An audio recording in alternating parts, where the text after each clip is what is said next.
Central banks are responsible for a nation's monetary policy and financial system, and one of the main jobs of a central bank is setting interest rates. Interest rates are one of the most important aspects of an economic system. They influence the cost of borrowing, the return on savings, and are an important component of the total return of many investments. So in this video, we will try and figure out what do rising interest rates mean and how it can affect the economy. When you borrow money from a bank to buy a car or to pay for your tuition, you'll get charged interest from the bank as a form of payment. And when you save money in a bank, you will get paid interest as a form of reward from the bank. The bank can then lend other people or businesses that money. And this cycle repeats itself and everybody gets what they want. This is basically the banking system in a nutshell. But banks also borrow money from other banks. This is because at the end of the business day, some banks may have a deficit on their reserve requirements. And banks that have a surplus can loan out money to the banks that have a deficit. This is called the overnight market. And the rate that these banks charge one another is influenced by what's called the federal funds rate. These rates are directly influenced by the central bank. And when you hear about all the news talking about rising interest rates, this is what they're talking about. When central banks like the Fed change interest rates, it has a ripple effect throughout the broader economy. This is because it affects all of the loans happening in the whole country. As interest rates goes up, it makes your mortgages, credit cards, and car loans more expensive, which inclines people to borrow less money. And businesses may cut their spending, as borrowing becomes more expensive. This is how the changes in interest rate affect spending in the entire economy. Ever since 2008 financial crisis, the Fed lowers the federal funds rate to increase spending and kick back the economic growth. Because of this, people and businesses are able to borrow money cheaply. This resulted in higher spending and higher growth in the economy. But in 2017 up until 2019, the Fed raises interest rates in concerns of inflation. This is because when the economy is growing too quickly, it can cause businesses to increase their prices as their products and services are in high demand.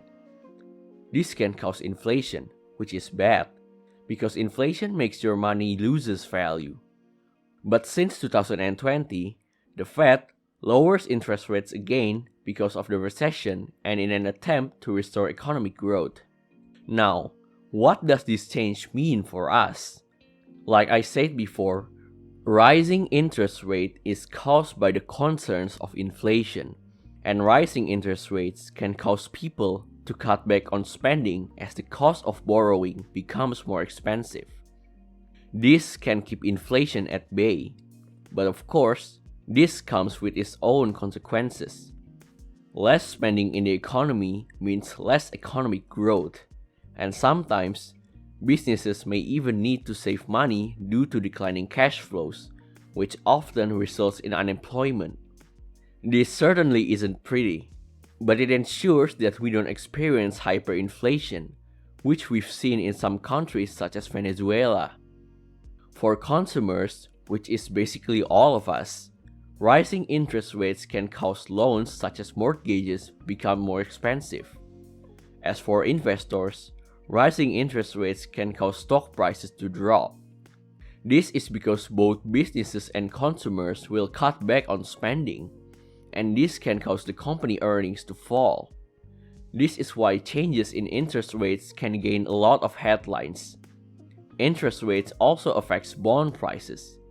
There is an inverse relationship between bond prices and interest rates, meaning that as interest rates rise, bond prices fall, and as interest rates fall, bond prices rise. This can cause bond investors to earn less return when interest rate is rising. But as the markets adjust, this shouldn't be much of a problem in the long run, as long as you keep a clear head during the short-term market turbulence. In the end, While rising interest rates can cause some short-term troubles, such as unemployment and falling stock and bond prices, it is necessary to avoid high inflation. Also, note that inflation in itself isn't bad. For example, the Fed sets their target inflation rate at around 2%. This is because inflation is one sign of economic growth. But the further inflation rate goes past the 2% rate targeted by the Fed, this can cause trouble as consumer wealth diminishes, which can cause an economic crisis.